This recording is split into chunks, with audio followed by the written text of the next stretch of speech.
입니다. 박다유입니다.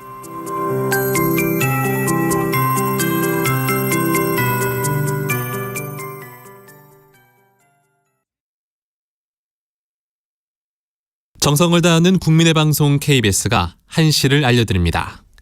AM 711kHz, FM 97.3MHz, KBS 1라디오입니다. HLKA.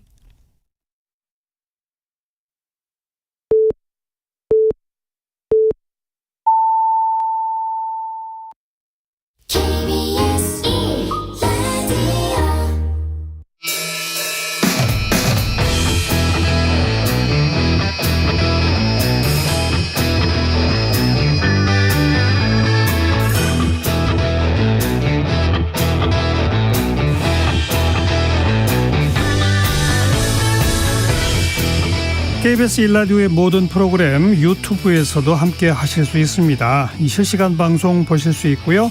정치, 경제, 사회, 문화 등 다양한 분야의 명품 콘텐츠도 마련되어 있습니다. KBS 1라디오 유튜브 채널 구독, 좋아요, 댓글 많이 부탁드립니다. 정관용의 시사본부 토요일 2부 출발하죠.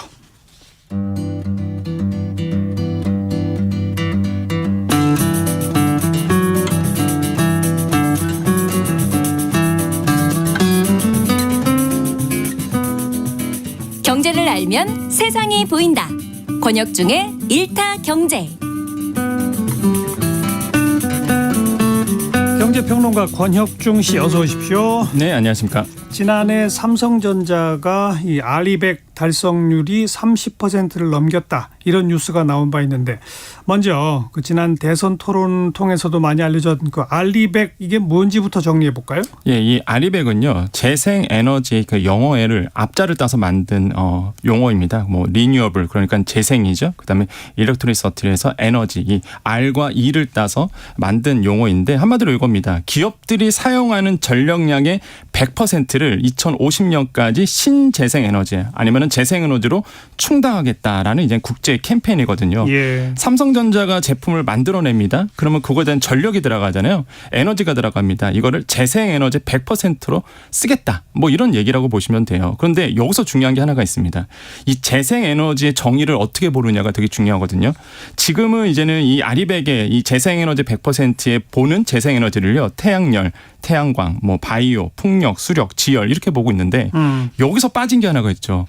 원전과 수소. 한마디로 우리나라가 계속적으로 밀고 있는 원전과 수소는 이 아리백에 있는 재생에너지에 포함되지 않습니다. 예. 그래서 이제는 이 아리백이 대선 때 토론 때 그 당시에 이제 나왔던 이슈였죠. 그래서 많은 분들이 뭐 대선 토론 때 나왔던 키워드다 보니까 그때 이제 많이 또 알게 된 용어기도 합니다. 지금 세계 유수의 기업들이 여기에 참여하고 있죠? 네, 맞습니다. 이미 전 세계에 411개 정도 기업들이 참여하고 있는데 아마 다 브랜드 아실 거예요. 뭐 이케아, 그다음에 애플, 구글, 그다음에 자동차 기업도 있습니다. BMW라든지 GM이라든지 또한 뭐 많이 쓰는 마이크로소프트 회사도 있고요. 그다음에 많이들 가세요. 스타벅스도 있고요. 그다음에 버버리 패션 기업도 있습니다. 그래서 우리가 흔히 알고 있는 수많은 기업들이 이 아리백 캠페인에 동참을 하고 있다 보시면 되겠습니다. 네. 삼성전자가 이 아리백 실적이 30%를 넘었다? 이 어느 정도 상황을 말하는 거죠?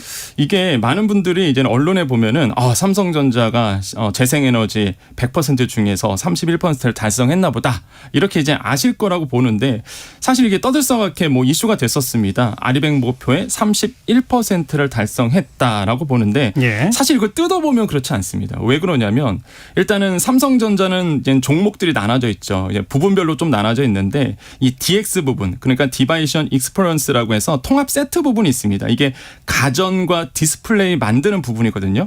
여기서의 전환율은 93%나 나왔어요. 예. 그런데 이제는 반도체 부분, 디바이스 솔루션이라고 부분 얘기하는데 이 반도체 부분은 23%밖에 재생에너지 전환이 안 됐습니다.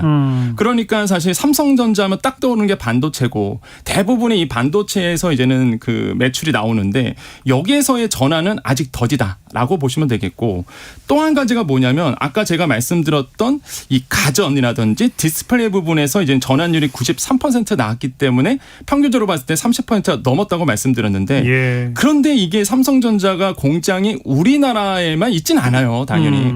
해외에도 많습니다. 그런데 이런 뭐 가전이라든지 DX 부분에 나오는 이 전환율이 어디서 달성했냐면 베트남, 인도, 브라질 여기 있는 공장에서 100% 달성했거든요. 그러니까 이게 사실 우리나라에서 달성한 문제는 아니고 예, 다구 시험이다 보니까 당연히 해외에서 재생에너지를 써서 만들었던 부분이에요. 또 한 가지 의미는 뭐냐면 이게 좀 부러운 겁니다. 브라질, 인도, 브라질, 뭐 베트남에서 재생에너지 100% 썼다고? 인프라가 잘 돼 있는 거예요. 그러니까 이미 다른 나라들은 이런 아리백에 동참해서 나라별로 이런 재생에너지를 만들려고 노력을 하고 있다는 거죠. 그러니까 네. 이런 것들이 오히려 더 반면교사 삼을 수 있는 부분이다라고 저는 생각을 해봅니다. 삼성전자 외에 몇 개 기업이 지금 아리백에 참여했나요? 우리는?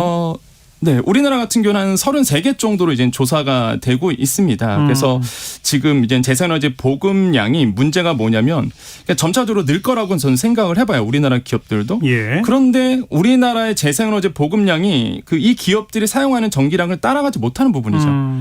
그러니까 삼성전자 입장에서 보면 그럴 거예요. 쓰고 싶다 이거예요. 돈도 낼 수 있어요. 여력도 있습니다. 그런데 국내 생산 전기 자체가 재생에너지가 없는 거죠. 부족한 그렇죠. 거죠. 맞습니다. 예. 이걸 뭐를 줘야 쓸 텐데 예. 만들지를 못하다 보니까 삼성전자도 쓸 수가 없는 거예요. 네. 그러면 어떤 문제가 생기냐 그러면 일본 사례가 있었어요. 소니가 일본 정부한테 이런 얘기를 합니다.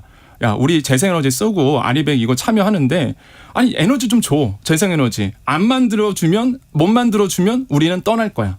해외로 갈 거야 라고 얘기를 했거든요. 그렇죠. 이런 문제가 우리나라에도 충분히 나올 가능성이 전 있다고 생각을 해봅니다. 기업들의 아리백 실적이 미흡하면 구체적으로 어떤 제한들을 받게 되나요? 그럼 가장 먼저 생각해 볼 수 있는 게 소비자 외면이에요. 첫 번째로 보면. 왜 그러냐면 아마 여러분 그 ESG라는 얘기를 많이 들어보셨을 겁니다. 예, 뭐 환경이라든지 아니면은 말 그대로 사회적 구조라든지 지배 구조 개편 이런 것들을 보통 얘기하는데 그러니까 소비자들이 이런 기업들의 소비 물품을 쓰도록 지금 인식이 바뀌었어요. 그러니까 포브스라는 미국 경제 전문지가 있는데 여기서 서베이 조사를 했습니다. 왜 기업들이 아리백을 동참하시나요? 라고 물어봤더니 많은 기업인들이 이렇게 얘기를 했다고 해요. 소비자의 인식 변화. 소비자들이 친환경이라든지 아니면 사회적으로 소셜 부분에 대해서 고민을 하고 그다음에 뭐 투명한 지배 구조에 있는 기업들의 물건을 산다는 거죠. 예. 그러면 친환경 에너지를 쓰는 물건들을 만들어내야지만 소비가 된다는 얘기예요. 그러다 보니까 소비자로부터 외면당하지 않기 위해서 쓰고 있는데 만약에 우리나라가 이걸 뒤떨어진다 그러면 당연히 소비자 외면을 발 수밖에 없겠고. 그렇죠. 두 번째로는 규제에 시달린다는 겁니다. 이게 왜 그러냐면 EU에 가보면요 텍소노미라고 있어요. 이게 뭐냐면 투자자들이 이런 기업들을 투자했을 때 이왕이면은 아까 얘기해드렸던 ESG를 하는 기업들, 특히 환경 쪽으로 메리트가 있는 기업들에게 투자를 한다는 거죠. 예. 정말로 무서운 게 연기금이 여기에 동참하고 있다는 겁니다. 각국 나라의 연기금은 무려 엄청난 그 규모를 자랑하고 있는데 예를 들어서 이제 영국에 있는 이제 네스트라고 있습니다. 국가퇴직연금 신탁이라고 있는데 무려 31조 원을 돌리거든요. 자산운용 규모가. 예. 그런데 이 31조 원의 돈을 투자를 했을 때 이런 ESG라든지 아니면 아리백에 참여하고 있는 기업들에 투자를 한다는 거죠. 만약에 환경을 생각하지 않은 기업들은 투자가 되지 않는다는 얘기입니다. 그러면 글로벌 우리나라의 기업이 뭐 한국에만 있는 게 아니라 세계 각국 나라에서 투자도 받고 그 돈을 가지고 또 사업을 해야 되는데 투자 자체를 못 받으면 사실 굉장히 곤란하거든요. 예. 그러니까 또 한편으로 본다 그러면 이게 규제의 어떤 하나의 어떤 뭐 방법론으로 작용될 수 있어요. 한마디로 삼성전자를 예를 들어서 본다 그러면 한 기업을 억누르기 위해서 이 핑계로 말 그대로 아리백 핑계로 투자를 안 할 가능성도 있는 거죠. 그러네요. 그러니까 우리 기업 입장에서는 사실 굉장한 중요한 이 아리백이라는 건 이 아젠다다라고 좀 생각을 해봅니다. 그래서 실천하고 싶지만 국내 재생에너지 인프라가 열악해서 지금 곤란한 상황 아닙니까? 그렇죠. 어떤 방법을 찾아야 될까요? 지금 같은 경우에는 제가 봤을 때는 민간 합의체를 좀 빨리 만들어서 재생에너지를 좀 뭐 합의체 안에서 어떻게 발전시킬 것인가에 대한 논의가 좀 필요하다고 봐요. 이게 지금 이게 이념 대결로 좀 간 부분이 있습니다. 한마디로 원전 때문에 그런데요. 지금 우리나라에서는 CF100을 좀 밀고 있는 부분이에요. CF100은 뭐예요? 카본 프리 에너지라고 해서 무탄소 전력 100% 쓰겠다 이겁니다. 한마디로 우리나라가 재생에너지가 안 되다 보니까 그다음 투자를 또 줄이겠다고 발표를 했잖아요. 그러다 보니까 그럼 우리나라에 원전을 키우겠다고 발표했어요. 그러면 원전과 수소를 이제는 함께 집어넣는 겁니다. 한마디로 원전과 수소도 무탄소 전력이거든요. 그런데 이제는 아리백에는 포함되지 않아요. 왜냐하면 예. 원전 같은 경우는 폐기물이 나오죠. 수소 같은 경우도 잘못 알고 있는 게 이게 그린 수소가 있고 블루 수소가 있습니다. 그린 수소는 물에서 뽑아내지만 이 블루 수소 같은 경우는 LNG, 그러니까 화석원료에서 뽑아내거든요. 아하. 그러다 보니까 수소도 사실 블루 수소로 쓰면은 사실 이것도 친환경은 아니에요. 환경적으로 보면 좋은 건 아니에요, 사실. 네. 그러니까 이런 두 가지 문제가 있다 보니까 아리백에 참여 이게 에너지로서 인정을 못 받았던 건데 그래서 우리나라는 이제는 아리백을 하기에는 좀 어려우니까 인프라적으로 투자도 안 되고 그래서 일단 급한 대로 CF100을 밀겠다. 아마도 무탄소 100% 원전과 수소가 포함된 에너지원입니다. 이거를 하겠다는 거거든요. 그래도 국제적으로 유수한 기업들은 우리는 CF100은 용인 못한다 이러면 어떡합니까? 맞습니다. 그게 문제예요. 지금 참여하고 있는 뭐 기업들은 지금 본다 그러면 몇 군데 없습니다. 한 6군데밖에 사실 참여하지 않거든요. 예. 그러니까 이거를 이제 키우겠다는 거예요. 그래서 우리나라는. 근데 사실 문제가 뭐냐면 모든 글로벌 스탠다드는 아리백으로 가고 있는데 우리가 CF100을 우리가 주장해서 이걸 글로벌 스탠다드로 키우겠다는 거는 사실 갈 길이 좀 먼다는 거죠. 예, 그렇기 때문에 가장 큰 우려스러운 부분은 우리나라 기업들이 이중으로 가는 거예요.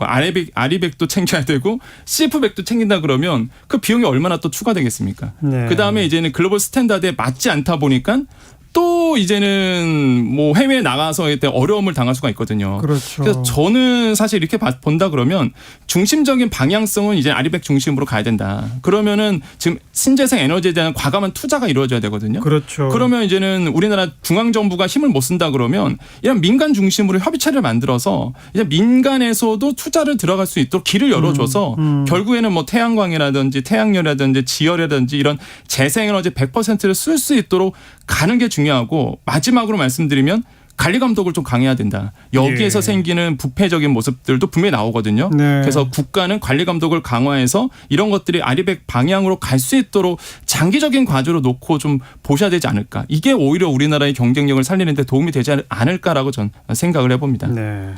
세계 유수의 기업들 여기에 참여하고 있으면 그 기업들의 부품 납품하는 업체도 다 이거 실천해야 되는 거잖아요. 너무 정확하게 말씀하셨어요. 피할 수 없는 거죠. 예, 이게 왜 그러냐면 많은 분들이 아리백 딱 이러면은 삼성전자만 아리백 하면 돼. 재생에너지 100% 쓰면 돼. 이렇게 생각하시는데 삼성전자가 완제품이 아리백 100% 그러니까 재생에너지 100%를 맞추려고 그러면 그 공급하는 납품업체들 있잖아요. 그러니까요. 여기에도 다 아리백을 들어가야 돼요. 재생에너지 100%. 알겠습니다. 예, 이런 부분도 사실 있다는 거죠. 네, 경제평론가 권혁중 씨였어요. 고맙습니다. 네, 감사합니다.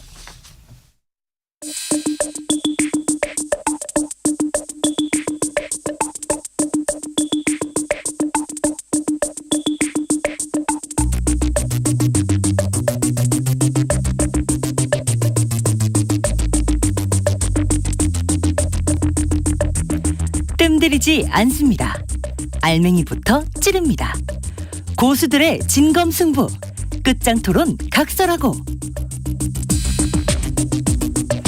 주요 정치 이슈를 거두절미하고 알맹이부터 끝까지 토론해보는 끝장토론 각설하고 시간입니다.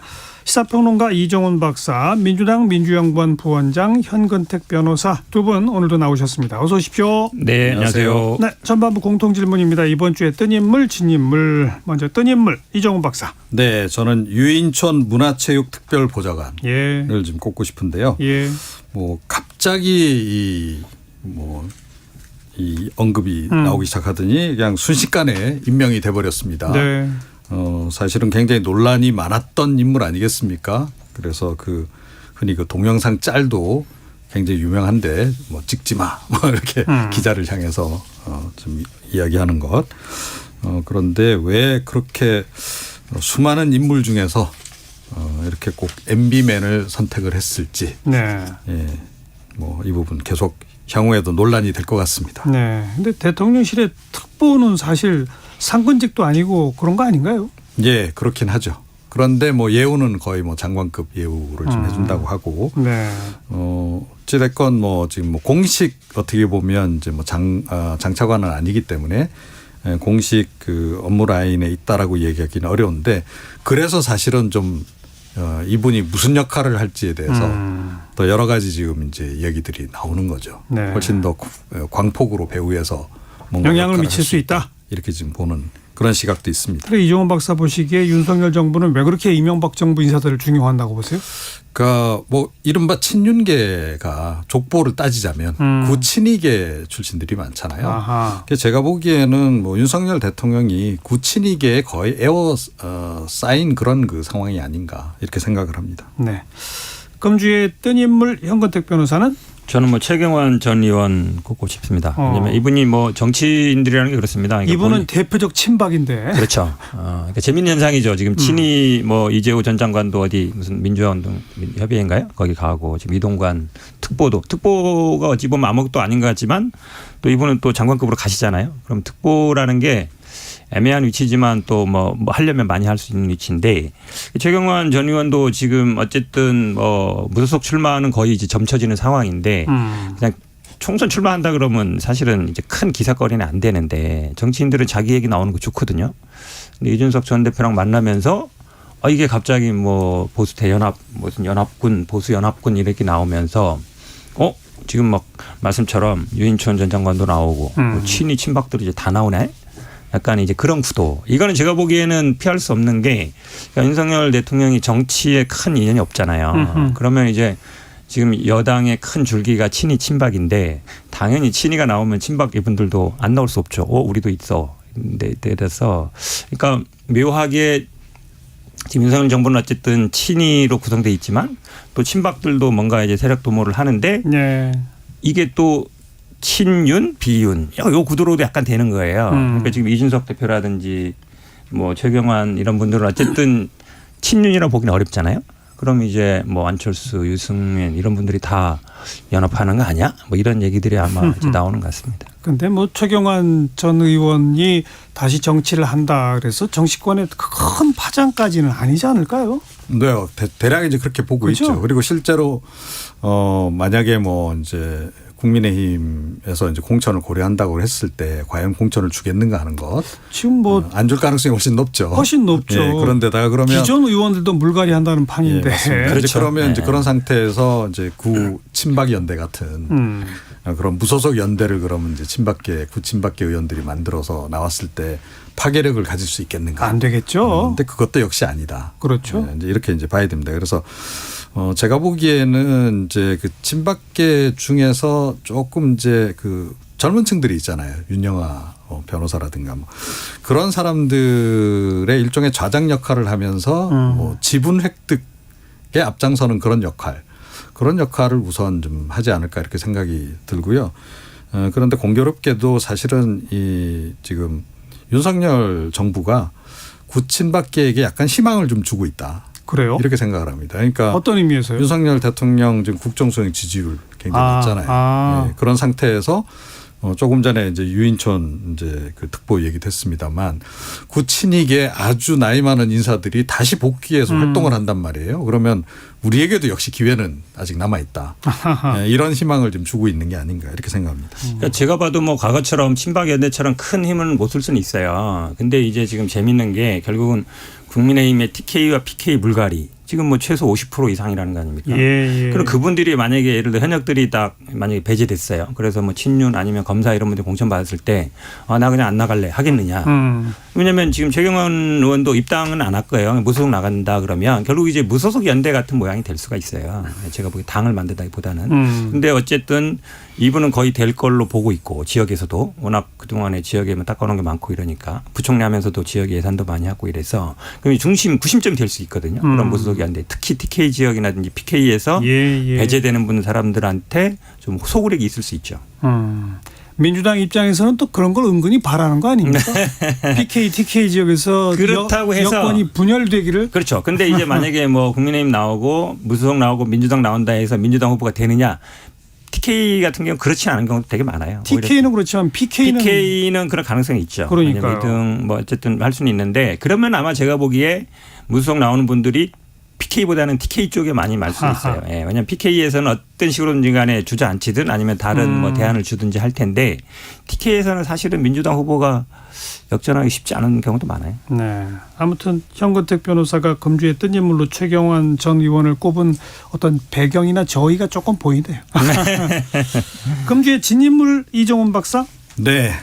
추미애 전 장관을 예. 저는 이제 꼽고 싶습니다. 예. 그러니까 뭐 지난주에 잠깐 언급을 제가 하긴 했습니다만 이분이 지금 전방위로 지금 이렇게 공격을 해대면서 지금 그 누구로부터도 환영을 못 받는 이런 상황으로 좀 흘러가는 게 아닌가 이렇게 생각이 들어요. 그러니까 뭐 문재인 전 대통령에 대해서 쓴소리했죠. 또 이낙연 전 대표에 대해서도 마찬가지. 그래서 이제 친명계로 이 신분 세탁하려고 저러나 보다 이렇게 생각을 했는데 또 이재명 대표 입장에서 살짝 부담스러운 발언들도 간혹 좀 내놓음으로 해가지고 그쪽에서도 약간 좀 부담스러워하는 이제 이런 상황이 좀 돼버린 게 아닌가 이렇게 생각합니다. 근데 그 윤석열 당시 검찰총장과 추미애 법무장관 사이의 갈등 뭐 징계를 하고 뭐 소송을 하고 뭐 이런 등등의 네. 그 일련의 과정에서 사실상 문재인 대통령이 추미애 법무장관을 그만두게 한 거는 팩트 아닌가요? 그렇죠. 그 당시에 뭐 이미 언론에서 다 그렇게 네. 보도했고 네. 왜냐하면 추미애 장관이 어쨌든 징계하고서 그걸 들고 갔는데 바로 이제 뭐 그만두라 했다는 거니까. 근데 그 징계가 결국은 지금 1심 판결에서는 뭐 정직 2개월도 약하다 해임 정도라고 본다 그러면 추미애 장관 입장에서는 억울하죠. 본인이 어쨌든 징계를 주도했고 그 징계의 정당성을 인정받았는데 본인만 그만둔 셈이 돼서 그러니까 민주당 지지자들 상황에서는 이런 게 있어요. 그 당시에 그럼 최소한 뭐 추미애 장관을 그대로 두든지 아니면 동반 사퇴라도 하든지 했으면 이렇게까지 안 되지 않았냐 이제 이런 생각이 있었고 그 추미애 장관 뭐 저도 가끔 뭐 사석에서 만나 들어보면 그 이 사건에 대해서 굉장히 이제 본인이 아쉬워 많이 해요. 안타까워하고 얘기를 여러 번 하시더라고요. 그렇게 상황이 됐다라고 부분에 대해서. 그러니까 그런 얘기를 아마 하는 거라서 물론 뭐 정치 하시겠죠. 정치 하실 생각이 있으니까 하는 얘기인데 민주당 지지자들 입장에서는 뭐 사실상 이제 윤석열 대통령을 검찰총장 임명하고 그다음에 이 사건이 나고 그다음에 문재인 대통령이 뭐라 그랬냐면 문재인 정부의 검찰총장이다. 예. 정치는 안 할 거다. 예. 이렇게 얘기했거든요. 예. 근데 그런 어떤 정무적인 판단에서 좀 뭐 실수가 있는 거 아니냐 이렇게 보고 있는 사람들도 꽤 있죠. 근데 지금 일각에서 거론되는 추미애 전 장관이 조국 전 장관과 손잡고 신당을 창당할 거다. 이 말은 근거가 있습니까? 어떻습니까? 뭐 조홍천 의원이 이제 네. 그 얘기를 좀 하셨던데요. 네. 그건 뭐 사실은 가능성이 있어서라기보다는 차라리 그렇게 해라 아하. 하는 식으로 좀 던진 그런 발언이 아닌가 저는 그렇게 생각이 돼요. 그러니까 조금 전에 말씀드렸듯이 당내에서 지금 누구로부터도 환영을 못 받는 이런 분위기하고 좀 이제 연결이 되어 있는 이제 그런 상황이 아닌가 이렇게 좀 생각이 들고요. 네. 그런데 뭐 제가 보건대는 전반적인 기조는 추미애 전 장관이 일단은 친명계로 좀 포함이 되고 싶어 하는 그런 그 심정은 좀 있는 것 같고 이재명 대표가 본인을 좀 픽해 주기를 바라는 그런 그 생각이 좀 기본적으로 깔려 있는 것 같고요. 뭐 신당 창당? 글쎄요. 근데 설령 신당 창당을 한다 하더라도 조국 전 장관일 가능성은 별로 없죠. 그러니까 조금 전에 이제 우리가 얘기를 했다시피 뭐 이미 문재인 전 대통령에 대해서 뭐 이런 까발리기식 그런 발언들을 많이 내놓은 상태에서 조국 전 장관이 추 전 장관하고 손을 잡으려 들겠습니까? 그럴 가능성은 없다 이렇게 또 생각합니다. 추미애 전 장관 입장에서도 자신의 정치에 조국 전 장관이 꼭 보탬이 된다고만 볼 수는 없는 거 아닙니까? 뭐 그런 측면도 당연히 있죠. 그렇죠. 네. 추미애 장관이 뭐 5선까지 했고 당대표까지 했거든요. 이분이 민주당에 대한 기본적으로 영입 인사로 들어와서 비례도 안 나오고 바로 이제 지역에 나가서 정치를 쭉 해왔기 때문에 새로 나가서 만들 거라는 건 제가 보기엔 그냥 희망사항인 것 같고 네. 그다음에 지금 뭐 말씀처럼 조국 장관 같은 경우는 아직 이제 뭐 당 적이 없거든요. 그러니까 아마 주변 분들이 많이 이렇게 얘기하는 것 같은데 조국 장관은 제가 보기에 아마 당을 만드느냐 문제가 아니라 죄송합니다. 정치를 하냐 마냐. 네, 네. 그게 오히려 더 중요할 것 같아요. 네. 한다 그러면 이제 어떤 식으로 할 거냐는 그 다음 문제인 것 같습니다. 알겠습니다. 유인촌, 최경환, 추미애 뭐 다들 지금 70을 바라보거나 70을 넘겼거나 한 분들인데 그렇게 정치가 좋을까요? 계속 하고 싶을까요? 네. 자, 현근택 변호사 금주의 진입물은요? 저는 뭐 원희룡 장관 꼽겠습니다. 워낙 뭐 지금 뜨거운 이슈이기도 하고. 예.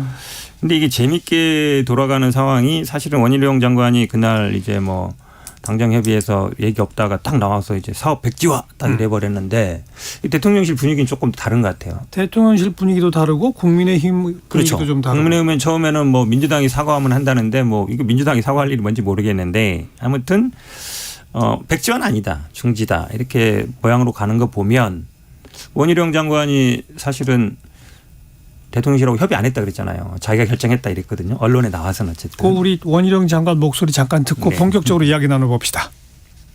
국토부 장관으로서 의사결정권자로서 말씀을 드립니다. 이 서울 양평 고속도로에 대해서는 노선 검토뿐만 아니라 도로개설 사업 추진 자체를 이 시점에서 전면 중단하고 이 정부에서 추진되었던 모든 사항을 백지화하겠습니다. 제가 김건희 여사 땅이 거기 있었다는 것을 이 사건이 불거지기 전에 조금이라도 인지하는 게 있었다고 한다면, 노선에 대해서 관여를 한 사실이 있다면 저는 장관직을 걸 뿐만 아니라 정치 생명을 걸겠습니다. 네. 그런데 대통령실과 상의 없이 했다고 했죠. 그렇죠. 계속 얘기해 보세요. 그래서 그러면 사실은 지금 뭐 여당이라니 대통령실 입장에서는 백지화는 아니다. 이러면 이제 책임을 져야 되잖아요, 누가. 그럼 이제 원희룡 장관이 책임을 질 수밖에 없잖아요. 본인이 독자적으로 판단했다고 하니까. 그러면 사실은 그날 당정협의 언론 보도에 보면 당정협의 할 때도 제목이 뭐 민주당과 가짜뉴스 대응책 이랬고 여당 의원들도 다 그렇게 알고 갔다는 거 아닙니까? 예. 근데 그날 막 뭐 전화도 하고 막 받아 쓰고 막 이랬다는 거예요. 회의 도중에. 근데 그 의원들도 다 몰랐다는 거예요. 밖에 네. 나와서 딱 백지화 발표했을 때. 그러면 혼자 결정한 건 아니잖아요. 누군가 막 전화해서 메모했다가 회의석상에도 안 나온 얘기를 주머니에서 딱 꺼내가지고 발표했다는 얘기는 사전에 누군가와 얘기했다는 얘기인데 본인이 누가 했을지 참 궁금해요. 저도. 누굽니까? 몰라요? 알면 제가 얘기했으니까 친윤 핵심이 알겠죠. 네. 그리고 방금 원희룡 장관 목소리에도 담겨 있었죠. 거기 김건희 여사 땅이 있었다는 걸 사전에 인지했거나 그러면 뭐 직을 건다 그랬는데 네. 그 후에 뉴스를 보니까 작년 국정감사 때 김건희 그 일가의 땅이 있다는 질의를 원희룡 장관이 다 받았더라고요. 그렇죠. 그리고 답변도 했더라고요. 이건 또 어떻게 봐야 됩니까? 네. 근데 이제 그게 노선하고도 연결시켜서 뭐 생각을 안 했을 수도 전 있다고는 봐요. 그런데 어찌됐건 이제 이번 그 백지화 선언 딱 나온 순간 제가 딱 그 첫 느낌이 아, 이분 자기 정치 참 세게 하신다. 예. 이런 느낌이었습니다. 그래서 제가 보기에는 두 가지의 방점을 둔 발언이었다고 생각이 돼요. 그러니까 우선은 난 몰랐다 하는 거 하나 있고 예. 그다음 두 번째는 날 내보내달라. 네.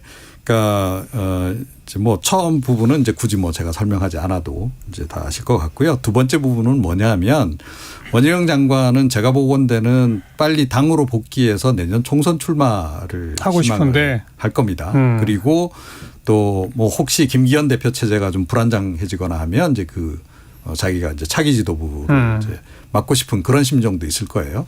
그런데 윤석열 대통령 입장에서는 사실은 어떤 대권 주자건 간에 뭐 한동훈 장관까지 포함해서 총선에 나가서 당선되는 게 상당히 좀 거북스러울 수 있어요. 자칫 잘못하면 이제 레임덕이 오히려 더 촉발될 수 있기 때문에 그래서 뭐 제가 듣기로는 상당히 저울질을 하고 있는 것 같아요. 그래서 이 장관들 출신들 중에서 이제 뭐 일부 출마하러 이제 나올 거기 때문에 이제 개각을 이제 하긴 해야 하는데 예. 그때 이제 원희룡 장관 같은 사람도 포함시킬 건지 말 건지 이 부분을 이제 굉장히 고민하고 있는 것으로 그렇게 좀 전해지고 있고 그러다 보니까 다른 일각에서는 차라리 뭐 정부 내에 다른 자리를 맡길 거다 뭐 이런 얘기도 나오고 있고 이제 그렇단 말이에요. 그런데 이제 원 장관 입장에서는 조금 전에 말씀드렸듯이 본인의 목표가 이제 분명한 거죠. 그래서 이번 일에 정치 생명을 걸고 예. 어떻게 보면 본인이 이제 희생타를 날리는 거예요. 희생번트를 날리고 뭐 이제 여야 간에 이게 이제 공방이 이제 앞으로도 굉장히 격렬해지지 않겠습니까? 그러면 이제 적당한 시점에 이제 본인이 이제 자진 사퇴하는 형태로 어찌됐건 뭐 논란이 불거졌으니 책임지겠다 하고 사표 던지고 그만두는. 그러면 윤석열 대통령 입장에서도 뭐 잡기도 뭐한 이런 거를 지금 좀 나름 전략적으로 좀 기획하고 지금 이번에 발언을 내놓은 거 아닌가. 뭐 저는 그렇게 판단드리고 아주 있습니다. 철저하게 자기 정치로 보시는군요. 그게 굉장히 강하다. 이번 이 같은 사안 경우는. 해결이 아니라 그러네요. 네, 그렇습니다. 그리고 또 다른 측면 하나는 뭐 이것까지 염두에 뒀는지는 모르겠어요. 이게 사실은 원안으로 되돌아가는 것보다는 백지화시키는 편이 지금 현 시점에서는 김건희 여사 일가에게도 더 좋은 방안일 수 있는 겁니다. 하긴 그렇죠. 그렇죠. 원안으로 예. 이제 여론에 밀려서 가버리면 뭐 아무것도 다시 없는데 되돌릴 수가 없는데 예. 이게 지금 이 상태에서 백지화 이렇게 이제 되면 지역 주민들이 뭐 들고 일어나고 이제 뭐 이런 상황이 이제 분명히 오겠죠. 그러면 이제 시간이 지나고 여론이 이제 막 흘러가다 보면 다시 추진될 수도 있다. 재추진할 수 있는 그런 기회가 또 있을 수 있다라는 거예요. 그래서 그런 부분까지 고려했는지는 모르겠으나 결과적으로는 이제 그런 측면도 좀 있다. 그렇게 깊이까지 하는 건 아닌 것 같고 제가 보기에는 그냥 민주당이 의혹 제기하니까 그냥 안 해. 성질나니까 이 정도인 것 같고요. 근데 사실은 지금 여당이나 지금 대통령실 입장에서는 갑자기 이게 15년 동안 진행된 사업이고 아시겠지만 우리 양수리 갈 때 길 얼마나 막힙니까? 되게 막히잖아요. 그 어쨌든 그 교통난을 해결하기 위해서 만든 건데 그러다 보니까 원래 위쪽으로 이제 JC가 나가게 됐던 건데 갑자기 노선이 바뀌었다. 예. 그리고 군수 바뀌고 정권 바뀌니까 바뀌었다. 그 일대 근데 땅을 보니까 뭐 한 29필지 운동장 한 5배 넓이라는 건데 한 10,000평 정도 되는 거거든요. 여러 군데 땅을 갖고 있다. 왜냐하면 양평이 우리가 낯설지 않은 게 공흥지구도 거기서 아파트를 지었단 말이죠. 그러니까 양평 부동산에는 관심이 굉장히 많다. 근데 이거를 단순히 이렇게 뭔가 의혹 제기한다 해서 백지화할 수 있느냐. 예타까지 다 한 거를. 그리고 지금 예타 통과까지 된 거를 노선을 확 바꾸는 거잖아요. 그래서 그렇게 본다 그러면 말씀처럼 오히려 원안으로 갔을 때는 이 의혹 제기에 대해서 더 관심을 가질 거예요, 사람들이. 왜 바꿨지? 다시 돌아가는 거잖아요. 오히려 인정하는 셈이 되거든요. 이제 그런 면에서 아마 그냥 이제 차라리 안 해 이런 것 같은데 제가 보기에는 뭐 지금 대통령실 입장처럼 이걸 완전히 백지화는 불가능하다고 봐요. 양평 군민들 입장에서는 황당하지 않습니까? 그렇죠. 그러니까요. 원래 지금 착공해서 30년인가요? 이제 완성으로 돼 있었는데 어쨌든 윤석열 정부 내는 이제 안 한다는 얘기잖아요. 중단한다 그러면 더 늦어지는 거죠, 그만큼. 그것도 말이 황당한 일이죠, 되게. 양평 군민들의 반발 또 아니 논란이 있다고 전면 백지화가 말이 되느냐 이런 여론 이런 것 때문에 다시 뒤집어질 가능성도 아직은 있는 거 아니에요? 훨씬 더 높죠. 그 가능성이. 그렇죠. 그러니까 원희룡 장관도 그걸 모르고 이렇게 질렀겠습니까?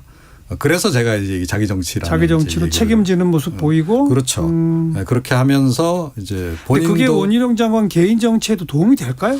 뭐 본인은 그렇게 생각했다라고 생각합니다. 그러니까 왜 그러냐면 일단은 지금 빨리 정부를 떠나서 당으로 어찌됐건 복귀하는 게 개인적으로는 지금 최우선 과제인 거죠. 그래서 그것에 좀 초점을 맞추고 기회를 굉장히 뭐 보고 있지 않았을까 생각을 하는데 하지만 이번에 딱 그런 사안이 이제 걸리니까 뭐 딱 치고 나온 그런 격이 아니에요. 저는 조금 반대 생각이에요. 왜냐하면 장관 사고 쳤다 이런 인식이 그렇죠. 생기면 곤란하잖아요. 장관은 그만두더라도 네. 뭐 자연스럽게 나와야 되는데 이건 완전히 이제 그러니까 제가 봐도 뭐 이 백지화 자체를 혼자 결정했을 것 같지는 않아요. 최소한 대통령실이라든지 뭐 정책 뭐 고위 관여층이랑 회의를 했을 것 같은데 근데 이게 지금 본인의 생각 본인 백지화 했는데 정부에서 그냥 중단이다 아니면 추진하겠다 해버리면 경질되는 상황이잖아요. 경질되는 상황에서는 어디 예를 들어 정치적인 제기 이런 게 쉽게 될까요? 그러게요. 제가 보기에는 모양이 되게 안 좋을 것 같은데요. 그러니까요. 이런 시각 어떻게 보세요?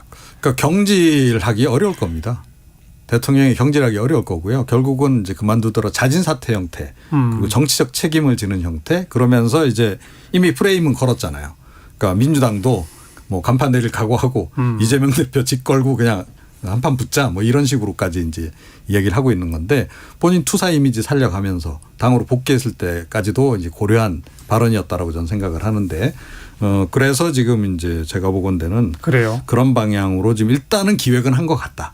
물론 이제 그 원장관 원하는 방향대로 이게 흘러가 줄지는 모르겠는데 그러니까요. 본인은 어찌됐건 뭐 지금 회심의 그런 카드를 지금 던진 격이다 이렇게 생각합니다. 만약에 그렇게 되면 국민들이 어떻게 의심할 수 있냐면 이 노선 변경 자체를 지금 철회를 본인이 했다 그러면 사실은 노선 변경에도 지금 관여 안 했다 그러지만 그 전직 거기 지금 국회의원 하던 분 지금 지난번에 당선 무효된 분하고도 통화해서 뭐 노선을 바꾸면 어떠냐 이런 얘기를 했다는 게 이제 언론 보도 이미 나오고 있거든요. 그러면 사실은 본인이 관여했다는 것도 어느 정도 나오는 거고 그냥 백지화도 스스로 했다 그러면 노선 어쨌든 변경 과정에도 관여했을 가능성이 대단히 높은데 그러면 그 뜻이 결국은 대통령이나 아니면은 뭐 대통령실의 뜻에 맞춘 거 아니냐. 그러고 그러면 이제 민주당에서 얘기하는 것처럼 김건희 여사 땅 주변의 노선 변경에도 관여한 거 아니냐. 그게 결국은 대통령이나 아니면 그 주변 사람들한테 잘 보인 거 아니냐. 그러니까 이런 논란이 불거져서 그만둠에도 불구하고 뭐 공천을 받는다든지 아니면 더 좋은 혜택이 본다 그러면 잘 챙겨줄래다가 잘 안 됐지만 그래도 충성심이 있으니까 챙겨주는 거 아니냐 이렇게 생각하겠죠. 김건희 여사 쪽 챙겨주려고 노력한 공을 인정받아. 그렇죠. 뭐 이런 그렇게 사람들이 받아들일 수 있죠. 뭐 이제 일반 국민들 당연히 그렇게 받아들일 수 있는데 그런데 지금 윤석열 정부에서 대략 인사 흘러가는 스타일을 보면 뭐 그런 분들이 지금 잘 나가고 있는 그런 상황 아닙니까? 대략. 네. 그러네요. 뭐 만약 또 이런 가능성도 있죠. 오히려 윤석열 대통령이 원희룡 장관이 독단적으로 사고 쳤다. 그래서 경질시켜버린다. 아예 공천도 안 준다. 이래버릴 수도 있는 거 아닌가요? 뭐 그럴 수도 있습니다. 그래서 이제 이게 이제 뭐 승부수다. 승부수인 거죠 일종의. 어떤 제가 보기엔 그 가능성이 더 높아 보여요. 더 높아 보여요? 예, 왜냐하면 제가 아까 말씀드린 것처럼 만약에 복귀시키고 공천 주고 이러면 아까 제가 말한 그 얘기가 딱 걸리거든요. 근데 지금 사회자 말씀처럼 만약에 그냥 공천도 안 주고 그냥 해임해버리면 이거는 그분이 혼자 알아서 한 것이지 우린 전혀 관계 없어 하고 딱 하기 좋죠. 그렇죠. 어느 방향으로 흘러갈지 한번 앞으로 지켜보도록 합시다. 1시 35분입니다. 잠깐 교통정보 전해드리고 토론 이어가죠. 김민혜 씨. 네, 이 시각 교통정보입니다. 주말 고속도로 사고 구간이 많습니다.